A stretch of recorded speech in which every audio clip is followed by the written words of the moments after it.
Good afternoon, Mr. Ng. Can you hear me? Yes, I can. Can you see me? No, not yet. Oh, I'm not so expert at this kind of thing. Aren't we all? You know, it's with all these platforms and so on, it's a tough one. But normally, when you look at your screen, on the upper right-hand side, there's like a little telephone sign where it says leave. Then next to it is a share button. Then there's a microphone button, and then there's a camera button. If you I clicked on the camera button, you should be visible. download Teams. Okay. Okay, sorry, I'm doing this. Maybe I don't. No worries. You know, it's a challenge for all of us, especially with all these platforms. You know, everybody's using a different one. I'll be patient. Don't worry. Okay. And thank you so very much for taking the time out of your busy schedule. That's most appreciated. Okay. Not at all. The video isn't supported.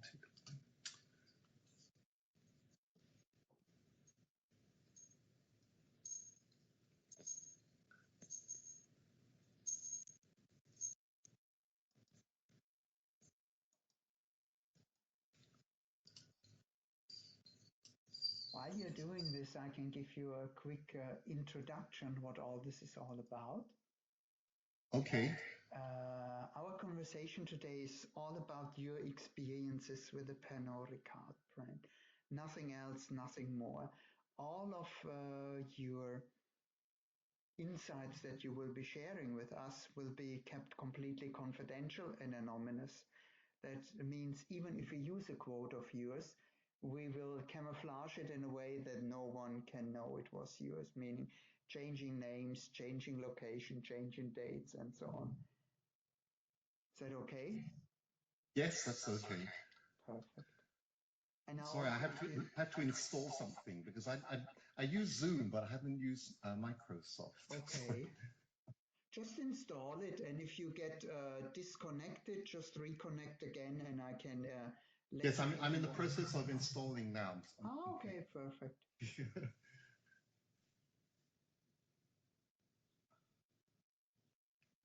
And if you don't mind, I would like to record our conversation. Is that okay with you? Okay. Excellent. I'm going to start the recording. And you would see, once you're in the Microsoft team, you would see on the left-hand side a little button that creates awareness that you're recording this meeting. So it was very nice. Be sure to let everyone know. Okay. This is.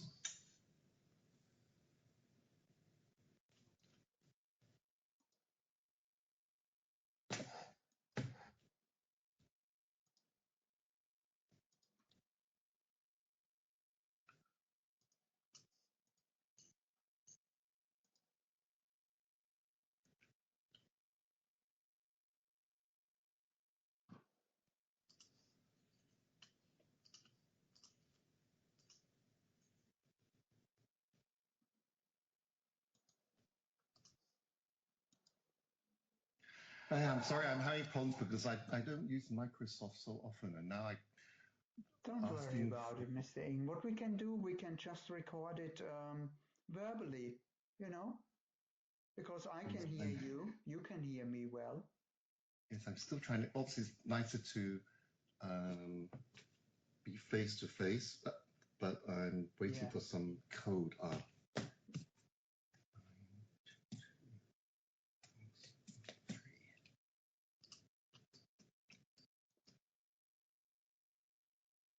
Yeah, I'm sorry, but we are forced to use it because this is the official platform of the university. But how is the weather today? Sorry. How is the weather today? Oh, it's very hot in Hong Kong today. It's 30 degrees centigrade. Isn't it always? Yeah, we haven't had much of a winter here. No. I remember, I was working in Hong Kong while it was still Hong Kong, while it was still belonging to the British Empire. And I remember it was always rather on the hot side, to say the least. Yeah. Do they still have the airport is still located where they are? So you're flying in over the buildings. Is that still the same? No. It moved to like Lantau Island. It's on a way of. No, you don't have that exciting landing and takeoff experience anymore. No. I'm afraid. Ah, bummer.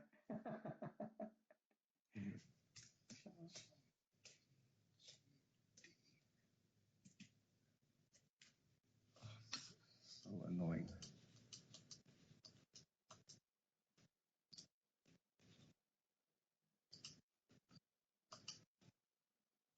Don't worry about it if it's not working, We all prefer face to face, so I can also see your body language, which is interesting, It's always it's our, how shall I say, the second layer of analysis. We always take notes and we look at the video again, because often, even if you don't say something, your body language clearly expresses what you mean by something or how you react to something. So it's important for us to understand. But if it's not possible, don't worry about it. Okay, I finally got a new password path. Installation successful. Add your phone number. Okay. interesting for me to see that I can talk to you on the platform without you having it installed. That's a rather unusual thing, isn't it? I'm like, how does that work? I think we're getting there. Just give me a bit more Sure. time. So many passwords and verifications and things. Wow, can do a big page now. Thinking about the customer experiences, I always believe there must be a better solution to all this password nonsense, you know? I have so many. I keep a few passwords in my head, but otherwise it's extremely difficult. Yeah. Meet now. Meet now sounds good. Get a link to start meeting. I think.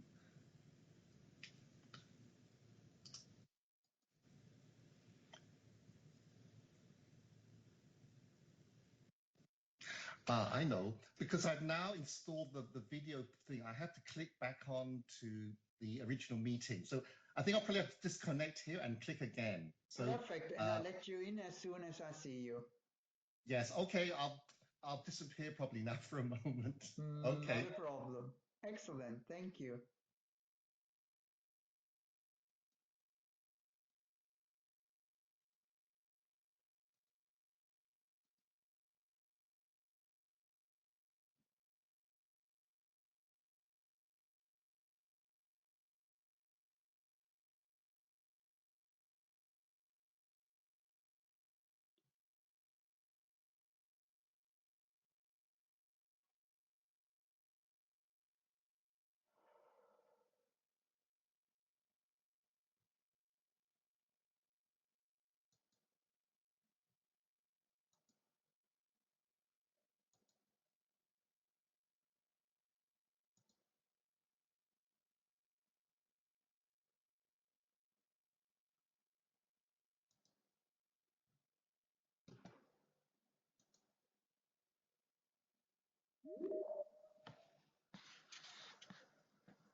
We got it. Yes, can you see me? Yes, I can see you. Ah, good. Excellent. Well All right. done. Right. We made it. Yes, Excellent. yes. Yeah. So, now it's still recording. Everything is fine, you know. Okay. So, let me ask you, when was the first time you ever had contact with the Pernod Ricard brand, so to say? Gosh, I guess when one legally became of age to drink alcohol. This is the politically correct answer. And what was the first brand that you connected to Pernod Ricard? What was your first experience, so to say, I with their guess it's probably spirits? vodka in those days. Vodka. Yes, so probably Ah, absolute. you mentioned in those days. So did it change? Yes, just like a brief introduction of myself, because you may tell from my voice, I was born in England. And so, although I've lived in Hong Kong for many years now, my childhood and growing up was in England. So you very much have how to say it, in terms of alcohol, a beer sort of A pint. thing. Yeah. Yes. So I remember my first sort of, say, experience with alcohol was with friends brewing cheap real ale, in back garden sheds before one was allowed to officially go into a pub. So the initial exposure to alcohol was all with beer and more on sort of beer and pale ale and things rather than lager, which was very considered like a European drink. Exactly. Not the real thing. So when you come to, say, Pernod Ricard brands, then you're looking more at an advanced age because really it was all about beer. And being able to drink beer. And in terms of price point as well, you'd get a pint of beer, a lot of volume for a cheaper price than a short or something where you're paying a higher price for a much smaller amount of volume, which if you're in a pub with friends, it would, even with a mixer, would go down very quickly. Yeah. And vodka or shots are more served in a club atmosphere, you know. Yes, and it's an easier drink. It's in that way like it mixes with many things, and it's just an easier drink. I think it's I wouldn't use the word sophisticated, but it's a type of drink where a vodka is a vodka, whether you mixed it with lime or whatever, and you drink it and you got the fiery alcoholic sensation, and that was it. When you go into the whiskies and all this kind of thing, then it's a more sophisticated drink because the difference in the taste of the types of malt is a more sophisticated drink. And when you're young, that doesn't really come into it. Yeah. I mean, to be honest, I didn't drink whiskey at all. In fact, I'm not a big whiskey drinker, but I didn't drink whiskey at all much until it became a thing here in Hong Kong. I didn't really drink it in the UK. I mean, I came to the UK I came to Hong Kong after graduating. So I've been in Hong Kong since graduating, which is a long time ago now. But in terms of my UK drinking times, it was really mainly beer. And coming to Hong Kong and growing up in Korea-wise, this kind of thing, then there was more exposure, actually initially more exposure to brandy and XO, which was very much an Asian, very much a Chinese thing at the time. But over the years, whiskey took over from brandy and XO cognac as the drink for, say, wedding banquets, business dinners, and this kind of thing. So it was only then that I started drinking some sort of whiskey as such, in terms of other spirits. Ah, interesting. So there was almost like an evolutionary principle. Yes, to it. you could say that. You could say Yeah, an evolution based on where you are and based on price, affordability. And also, in your case, based upon your career, I reckon. Yes, the because post-graduation. the business dinner and getting together with business partners over a meal is a very important part of doing business here, especially in this part of the world. And in that kind of scenario, the alcohol you drink becomes like an element of prestige in terms of who you are dining with and who you are entertaining or who you are being entertained by. So there's very much a prestige element built into the alcohol that you drink. And you can see that shifting now. I would say that when I first came to Hong Kong, XO Cognac was the thing to offer and entertain with. And then there was a shift to whiskies. And now, to be honest, now with the way Hong Kong has developed, there is actually, I can see a move to your Chinese spirits, your Mao Tai, and that kind of thing. Because obviously there's a bigger influence of China on Hong Kong business and society. So I do see that kind of evolution. There will always, of course, be places for Pernod Ricard and its brands because there's so many and there's so many different types of spirits. But I mean, I'm no expert in terms of how market share is, but I would guess from my own experience that there should be some inroads in terms of the Chinese spirits, in terms of the general spirits market as such here in Hong Kong. I would guess. Maybe I'm wrong, but that's my feeling.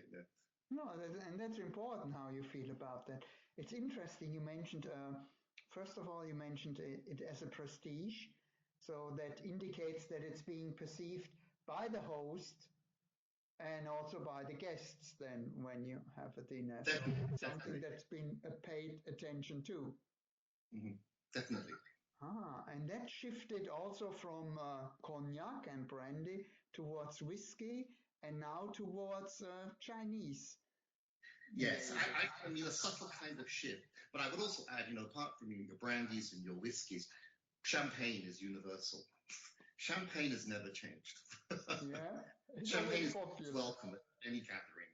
Ah, is that also used in a business context or more in a private context? Both. Because in the end, champagne is celebratory. It has an image of celebration. So in a business meeting, if you've just done a deal, hello? Yeah, I can hear you perfectly. Your face froze. Ah, sorry.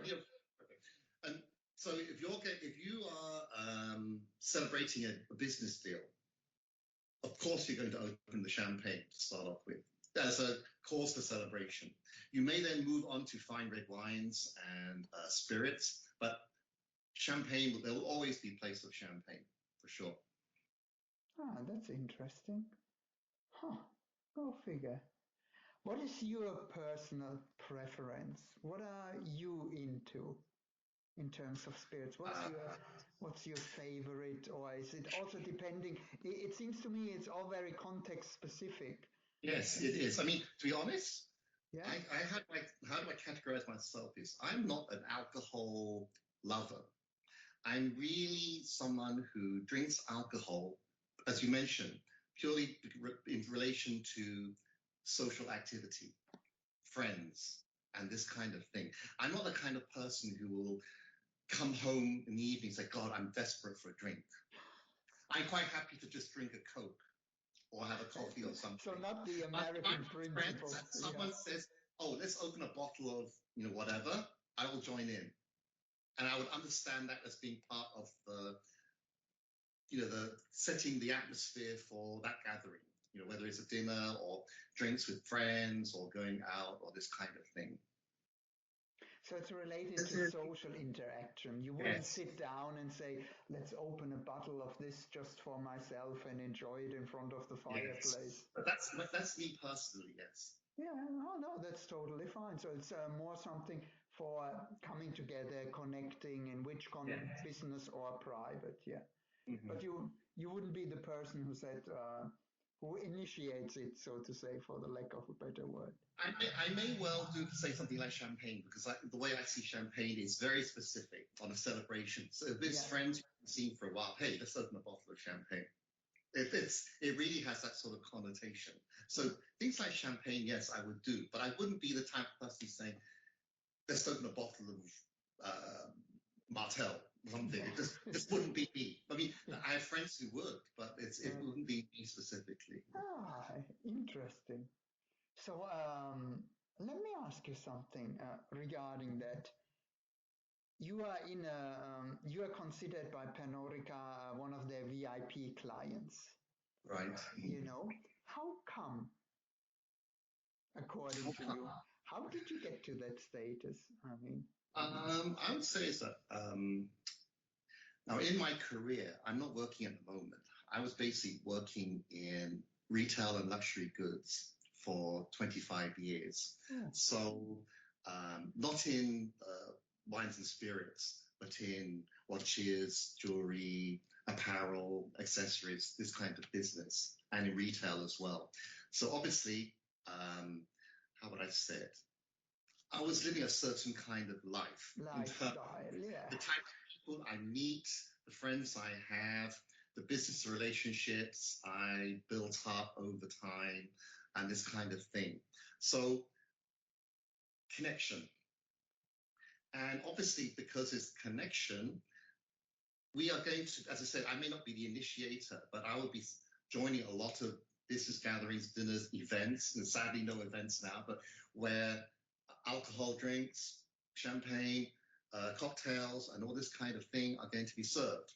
And so, and of course, I would also be ordering myself for my own entertaining of friends and this kind of thing. So, that's on that kind of basis, I build up a relationship, not just with Pernod Ricard, but with other luxury brand people here in Hong Kong. Oh, that makes sense, because it's kind of it was your professional and also then by default your personal lifestyle. I'm sure you went also to a lot of this co-branded events, when they were a sponsor of it.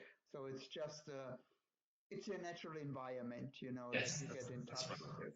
And so they also then highlighted you as, look, he's always here. Probably you should talk to him a little. And I guess why they put my name forward is because I have that kind of background in the luxury sector anyway. I said not wines and spirits, but in the luxury sector here in Hong Kong. Yeah. No, that's very good. Good for you. Well done. Yeah. So they became. How did they then? How shall I say? Get in touch with you? Did they invite you to a special event, or did somebody Yes, I've approach joined you? some events which have been arranged by or organized by Pernod Ricard. That's correct. Yes.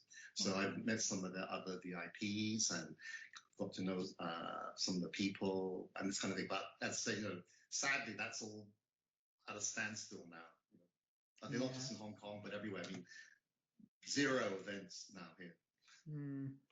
Sadly, but hey, what can we do? One question. We always try to find out how it made you feel when you were invited. And normally people feel like, oh, that's a privilege, or they really enjoy it.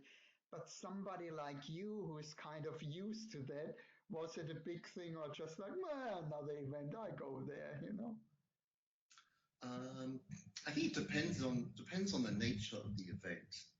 To be honest, I attended and I've been an organizer of so many cocktail events in my working life that actually it's very difficult to stand out.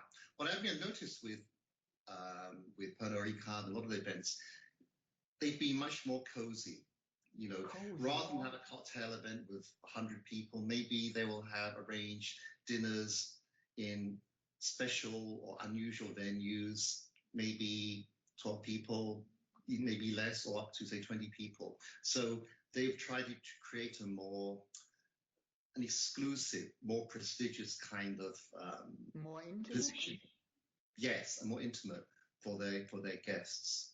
And that's noticeable. But to be honest, I will also say this, many other brands in other categories are exactly the same. There's so many brands now, not just in wine and spirits, but around, who are very keen to try and, organize more exclusive, special, unusual events for their guests and VIPs. It's very competitive. And in a place like Hong Kong, which is so small, that makes it even more difficult because there's only X number of venues or things that can be done. So you'll find in Hong Kong, which is quite interesting, is that any new building which comes up or any new open space which becomes available, you can see brands, whether they're in wine and spirits or fashion or leather goods, fighting to be like first to hold an event in that space. Because, like in many things in life, being the first is so important. And then if any other brand maybe does an even better event at that location, the original brand can still say, oh, but we were the first to manage to arrange something there. I can see that. So there's a kind of, the way to describe it, it seems like everybody has the system dialed in, as the event in itself, so the blueprint, the Yes. intimate, exclusive, personalized, etc., etc. Now it's more, what didn't we have yet? Where's something new, etc., etc. And it's very difficult in Hong Kong because it's a small place. It's very difficult. So I take my hat off to a lot of these people, the creative people or the PR people or the events organizers who come up with these new spaces, whatever, So we have a lot of things which are very temporary. And I actually sometimes think the budgets, okay, maybe not, I'm talking about now, say, a few years pre-pandemic, would put up sort of huge tents in the middle of nowhere just to create a new experience because all the hardware or the existing buildings or theaters or exhibition spaces have all been done to death or don't have that originality or exclusivity anymore. But that's the kind of society Hong Kong is. I mean, that also impacts on, if I sort of generalize more, I always think it's very difficult, say, for a new restaurant or a new bar here in Hong Kong, because as soon as the restaurant opens, everyone wants to dine there. And be the first to then put on their social media that I dined here, blah, blah, blah, the food was good, or blah, blah, blah. And then 6 months down the line, that's it. And yet, the investment in building a restaurant, the kitchen hardware, this kind of thing is, it's a lot. But unless, say, a restaurant, for example, can maintain some sort of noise, the Hong Kong crowd is quite fickle. They're already moving on to the next new thing. Oh. And that crowd is not huge. Let's face it, it's not a huge crowd. Okay, we have a very condensed population here in Hong Kong, but the specific crowd which certain prestigious brands are targeting, it's not that big as such. So it's really difficult for these people, whether it's a bar or a restaurant, to maintain that sort of hip image here in this place. It's difficult. It's very difficult. Oh, it's great insights. I had no idea. So they are always, let's say, the target group for them, and this particular segment is always looking for the next best thing. But there doesn't seem to be a lot of continuity. It's more like, been there, done that, got the T-shirt, let's move on to the next thing. But what I mean is that there's loyalty to the brand, for sure. But it's very difficult for the brand to keep on coming up with something to, how to say, keep its customers really close to them. In terms of this kind of thing. But there's a great deal of brand loyalty, for sure, here in this part of the world. So do you believe if they wouldn't, let's say Pernod Ricard wouldn't put on these events anymore, or as right now, or in the future, or couldn't be the first one in the new restaurant, in the new location and so on, people would switch their loyalty to another brand? Not necessarily, because, when it comes, for me, when it comes down to wine and spirits, if you like the taste, you like the taste. It's different from, say, fashion, I would say, because, designers come and go. New designers come to a brand and they'll reinterpret the history of the brand or the positioning of the brand in their way. But when you come to wines and spirits, the taste is very important. If I like the taste of, say, Perrier Jouet champagne, I like the taste. I'm not, because you don't hold an event, doesn't mean that, I'm going to switch to, Reinach or Moet or something like that. Yeah. It's a slightly different kind of product in terms of the brand loyalty.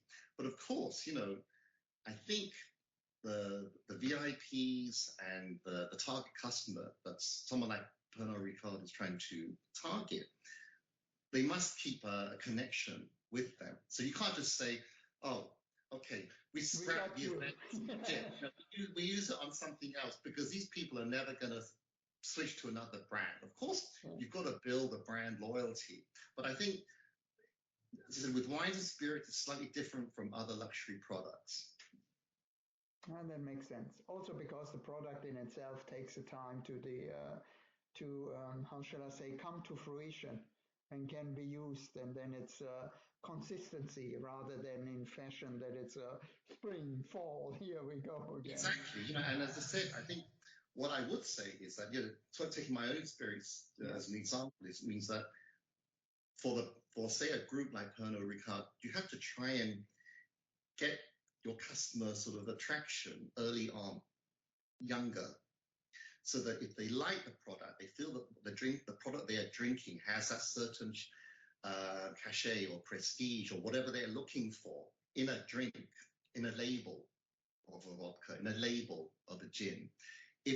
I'm not saying you grab them young in terms of drinking alcohol, but I'm saying in terms of building a brand recognition and loyalty to a brand, it's very important in those formative years when people are first initially going to be exposed to that kind of product, to introduce that product at that time. And then I think, as I said, it's not a matter of then saying, oh, they're going to drink this product for life.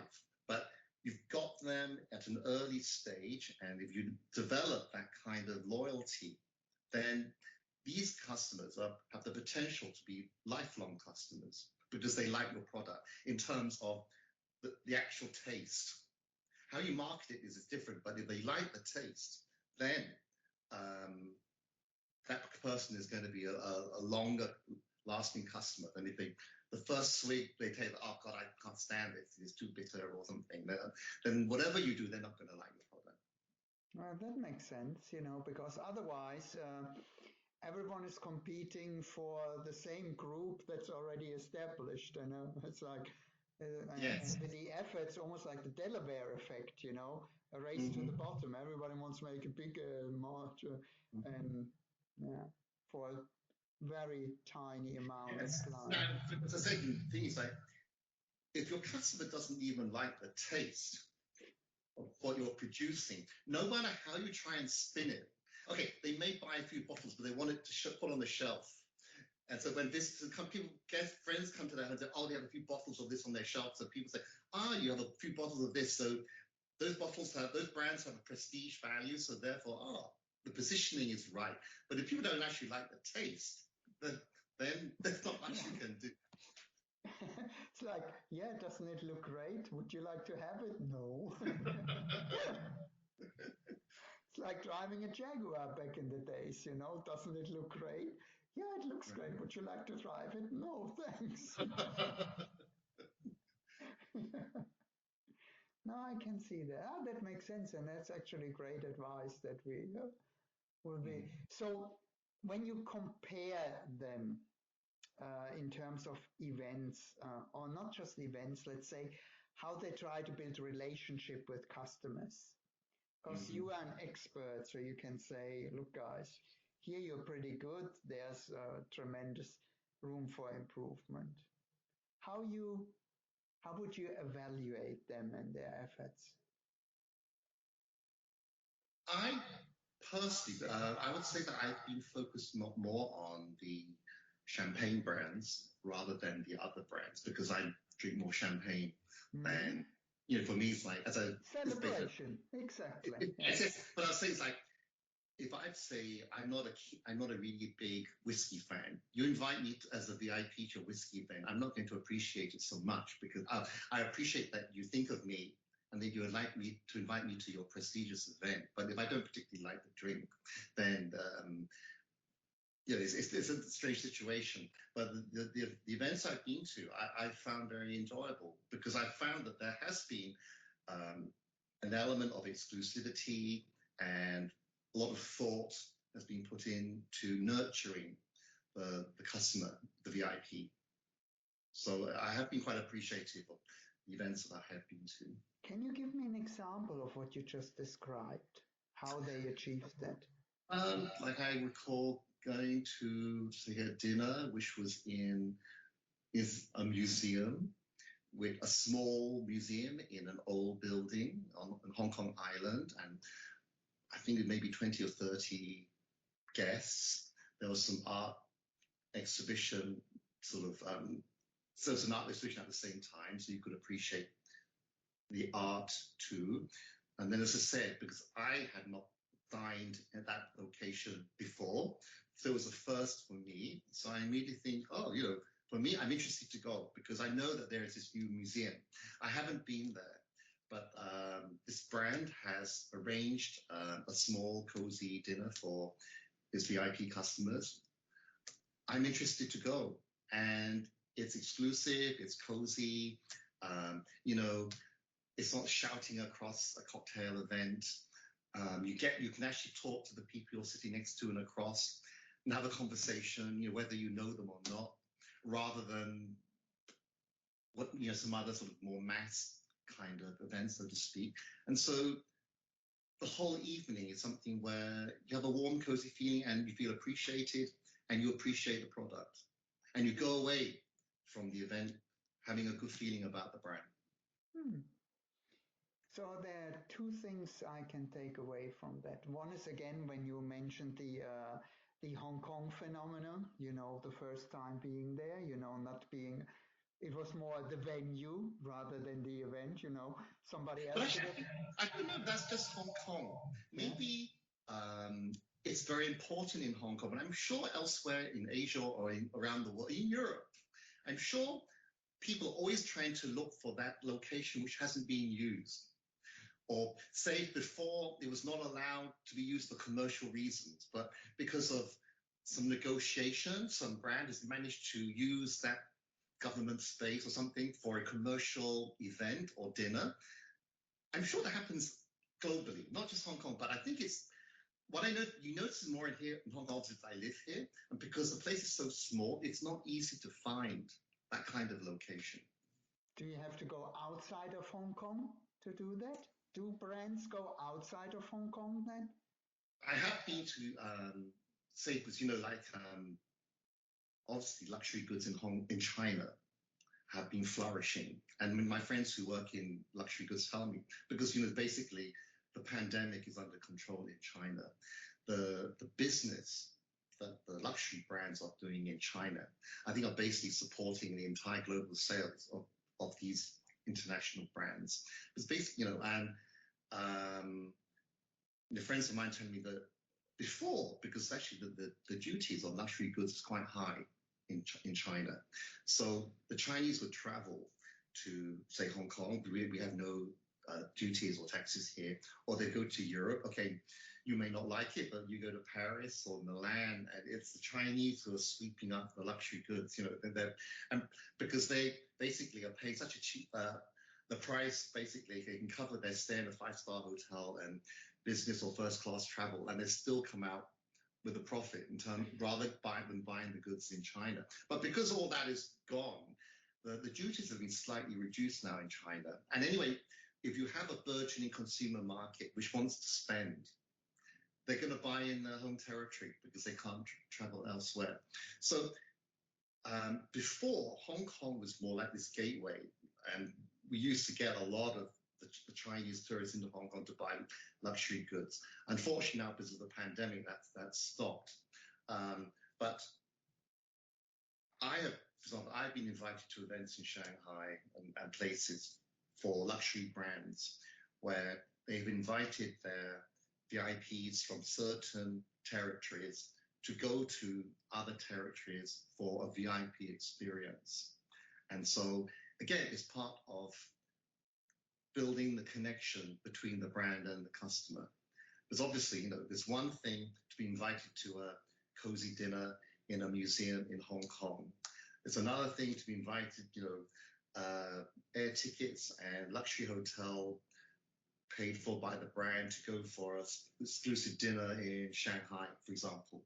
It's a different ball game, but it certainly happens, with the luxury brands, fashion, accessories, this kind of thing. Quite a lot. I mean, even to the extent of with the fashion brands, you have a lot of the super VIP, so to speak, who have flown to Paris, for the fashion show, exclusive dinner with the designer, and all this kind of thing. But that's like the super VIP level with the really crazy luxury brands. I'm not that level, but I know about them for sure. We heard of them. We do a lot of work with in private aviation, art collection, and super yachting. So we interview a lot of them, and it's always refreshing to hear how people always say, how can you talk to all these billionaires? I'm like, but they're just people like you and I, When you cut them, they bleed, and they are very pleasant to talk to, So it's why they've been treated on a different level. I always think they're regular human beings, Yes. Yeah. Yeah, that's important, because some people, in a way, can be intimidated by meeting these kind of people. As you say, they are the same as us, eyes, nose, mouth. Exactly. And often you get, bigger and bank often in account. our position, you get the opposite effect, that they're intimidated by you being a professor. They're like, oh, a professor, oh, Jesus, and I'm like, no, relax, it's fine, Mm-hmm. So, but the second part that I read between the lines. You mentioned a lot of this coziness, intimacy, and also that you were. It almost sounds to me like it's a little bit more informal than other events. So not that like this is our product, this is this, not that structured in a way that there's no flexibility. It sounds more like getting together and getting to know people. And by the way, we also serve our brands. Do I get that right, or is it? Yes, I think, life in general is becoming more informal. When I first arrived here in Hong Kong, I used to go to many society balls, charity balls, society balls, this kind of thing. Must be tuxedo, ladies in full length evening gowns, jewelry, etc. And over the years, you can see, yes, you still have charity balls, gala dinners, this kind of thing, but elements of informality creep in. And yes, there'll be the traditionalists who don't like that, who feel that, a tuxedo is a black tie dinner is a black tie dinner. And yes, of course, there are still some of those. But you almost get the stage now where if some charity or some organization insists on black tie, there will be people who will be turned off in attending because they don't want to dress up like this in such a formal way. So yes, you get sort of the gray lines and the edges where people will just wear a black suit and white sneakers, they don't want to wear the black painted leather shoes. You have that kind of thing coming in. And, that's an example in terms of society. But again, in terms of the event, you will have that.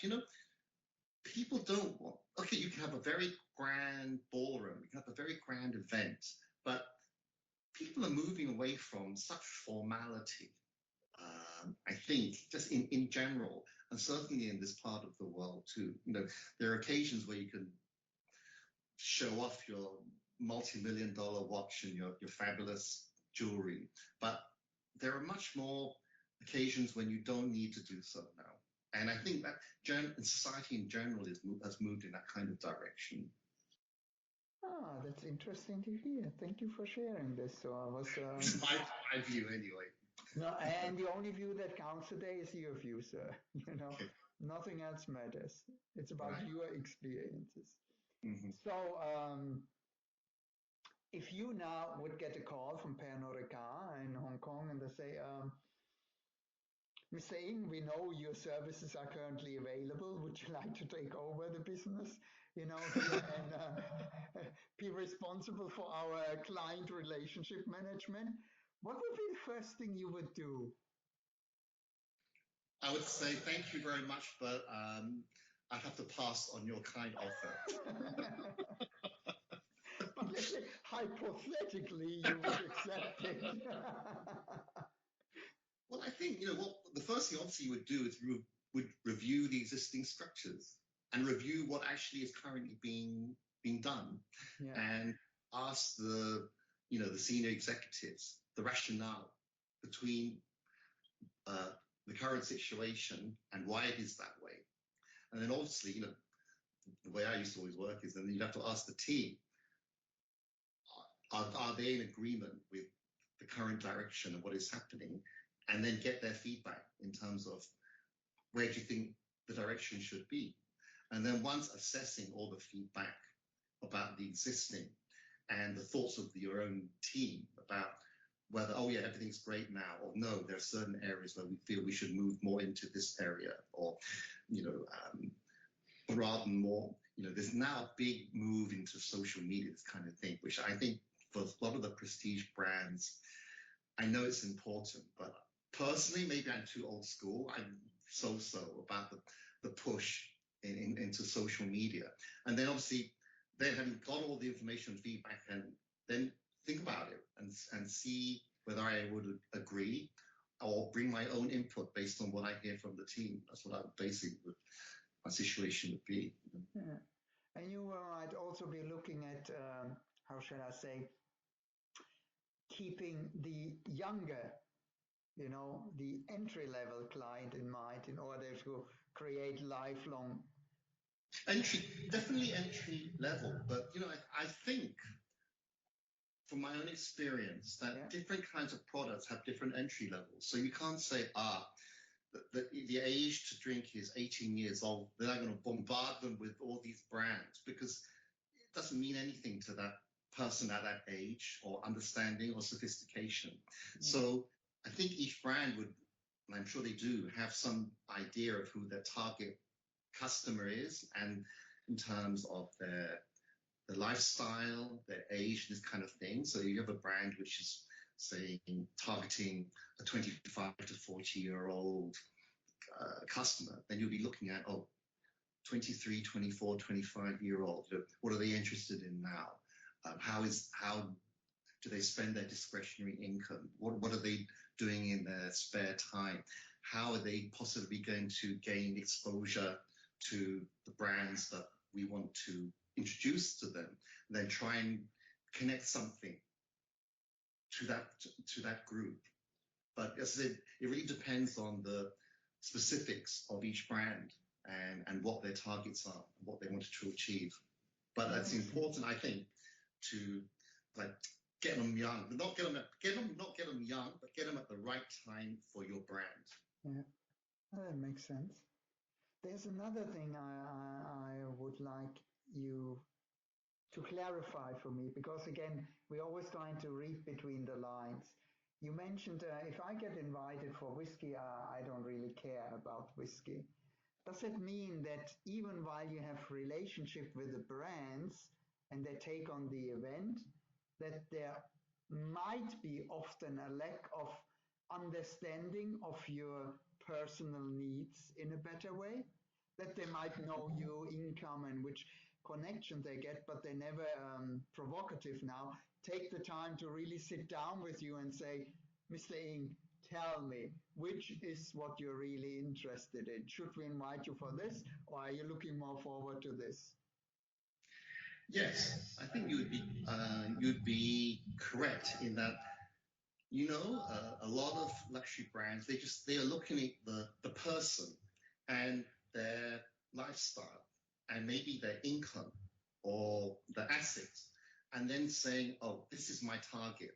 And I think you can do that more maybe in things like fashion or whatever. Okay, if you're a luxury brand and you're selling suits, okay, fine, you can sell a suit. There are different types of suit with different target, a more conservative, traditional, customized, or whatever suit, but a suit's a suit. I think I go back to my point earlier as I was saying, and I think you make a good point, is that if the target customer doesn't like whiskey, you're not going at the age of 40 or 50, you're not going to, well, you may be able to, but it's not going to be easy to convert them to become a whiskey lover at that stage. So maybe, yes, there can, you could see perhaps there's some wasted effort in trying to introduce a customer to something which purely based on taste, nothing to do with the prestige value of the product and these kind of things that they don't particularly like. So I think that's a valid point that you make. But whether it's possible for the brand to have such an intimate knowledge of its customers is also very difficult. It's not the kind of thing where you can call up a VIP customer and saying, vodka, gin, whiskey, rum, multiple choice. Please tick the ones you're interested in. Because a lot of people, would do something like that, but they can't be bothered. They'll just tick everything. They're not going to really spend time. Oh yeah, I like gin, but only before dinner, and I'm not a big gin drinker. It's whether you're going to get the kind of intimate knowledge of a customer, I think it's quite difficult. And maybe even the customer doesn't want to have such an intimate relationship with the brand too. Okay. Both ways. Yeah, I can see that. But I also could see when you're at such an event and it's less formal and more intimate, that somebody sit you down and say, oh, we appreciate that you were coming here, but we would really like to know to customize this even better to you. which one are you really interested in more or less, or which one Mm. is not in your scope or you're not interested in. I mean, it would take a minute or two and you would probably say, oh, thanks for asking, whiskey, please, don't come. But I think there are certain people who would go to the event not because they like the product, it's but because of the prestige of the event and the kind of people they can network with and friends they can see. So for them, the product is secondary to the event and the networking and socializing itself. And then if you approach those people at the event and they tell you that at a whiskey dinner that actually don't like whiskey, it would look terrible. Yeah, that makes sense. True. So it's more looking for the what they call now influencers or the alpha males and alpha females in order from the herd then to follow them Yes. or the pack. Yeah. Mm. There's a lot of, and again, I don't think this is exclusive to Hong Kong. There's a lot of hierarchy kind of, and social climbing, social networking, this kind of thing happens everywhere, I'm sure. Yeah. That's great. So sometimes, it's difficult for the brand. For example, if you know, say, a club of, say, 3 or 4 ladies, they're very close friends. Hey, if you really had that intimate knowledge, maybe one likes champagne, 2 like whiskey, and 1 likes cognac. But when you invite them to your prestige event, are you going to only invite the champagne event? You're only going to invite the lady who likes champagne? No, you have to invite all 4. And that's the knowledge which the brand and that's, I think, the level of the intimacy of the relationship which the brand can have. But to narrow it down to, something which the guest actually likes and enjoys and maybe will buy more of your product, that's difficult. I think that's difficult. Well, that makes sense. So it's significantly more complex than it looks from the outside, so to say. Yes. And especially society up here. You have to be very, very careful whom you don't upset. And it's very easy to upset people. So that's why it's also very important when we speak to a lot of VIP clients like yours that they normally refer to a person. And this person is normally in the market for like the last 25 years and they almost consider them friends, somebody they have a long-term relationship with almost. Because they say, he or she understands me and she understands what's going on. So that seems to be also a relevant factor. Yes. So it's difficult. There's a lot of relationship building and there's a lot of building up of close relationships, but it cannot be as specific as the way you are thinking. And so in terms, you can almost say, budget-wise, there's a lot of indirect wastage, so to speak, but it's necessary wastage in terms of building up the relationship with those customers who really are your target. Collateral damage. Yes, you could say that. Yeah, that's a good term. That makes sense. Yeah, that's interesting. Mr. Ng, is there anything else you would like to add? Because I'm also conscious of the time. Yeah. Not really. I mean, I hope I've given you some idea of my perspective Which is on important, yeah. this kind of thing. As I said, it's my personal perspective. But as I said, I know you'll be interviewing, I don't know how many people, but my background is sort of mine, which is basically born in a different country, coming here, also working in the luxury sector. So I have my insights coming from various different angles. I hope that's helpful to you. No, most helpful indeed, because it's a very unique perspective.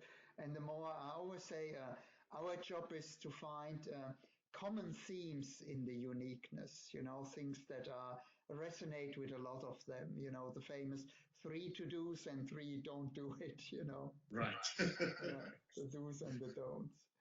But right. I very much appreciated the time. And I have a question for you, Mr. Ng, a last one. We will summarize the findings of our research, like in an executive summary. Would you like to have a copy of it? Yes, I would be interested to see, because actually I'd be interested to see in terms of your summary whether what I tell you is what other people tell you, or is completely the opposite of what you're hearing from other people. That would be interesting, yes. For us, it's always when we work with a lot of these corporations, and we always tell them one thing is important: if your customers take the time out of their valuable time out of their busy schedule to talk to us, I said you should also feed back to them. It's not going to be a one-way conversation. They're like, okay, we never thought about this. I'm like, so you normally collect data, but you don't get back to people and say, this is what you did. And this, no. I'm like, okay, now we do it a little bit differently. Right. Now we tell people, this is what came out of it, and it's mostly appreciated. And you would certainly get a copy of it. But unfortunately, don't hold your breath. It will take some time. We are scientists, so we're not a market research agency ticking boxes. Okay. So thank you again. Not at all. It was a pleasure to chat with you today. Yeah. If you need anything else or you have any question, please feel free to connect. You have my email or on LinkedIn, wherever you would like to. And thank you so very much. And if you have anything follow up which comes to your mind after this, then please email me. Then. Perfect. And may I ask, you're now in early retirement, aren't you? Yes. Good for you. It was a conscious decision I made. Yeah, well. And I'm also very grateful that I'm in a position to be able to make this decision. But it's something which for me, a lot of people say, you're far too young, but it was a decision which I think suits me. And that's the most important thing. Nothing else matters there. So great, good for you. I'm happy for you. And you're gonna retire in Hong Kong, or you're gonna go back to the UK? Yes. No, I love it here. And I don't want to get political, but all the stuff you hear on the mainstream media in Europe, please don't believe 80–90% of it. It's not true. The way I see it. I'm quite happy here. Oh, that's the only thing that counts. Yeah, and I look at the UK. I still have connections with the UK, my university level, but I just don't have a good feeling for the UK anymore. That's just me, though. Let me put it in this way. I was educated also in the United Kingdom, in the United States, and in Switzerland. But the last one all in the United Kingdom, including my PhD. And I had a company there, a consultancy company, of course, But once the discussion with Brexit started, I immediately moved. I said, okay, we're going back to Europe. And all my clients are like, you're not going to charge in British pounds anymore? I said, no, we're going to Europe. But you don't know if there's going to be a Brexit or not. I'm like, it's not about if there's a Brexit or not. The indication that it just comes up as a discussion is enough to say. I know, for me, it was the such a huge disappointment for me. It's like for me, it's not the direction I see the world.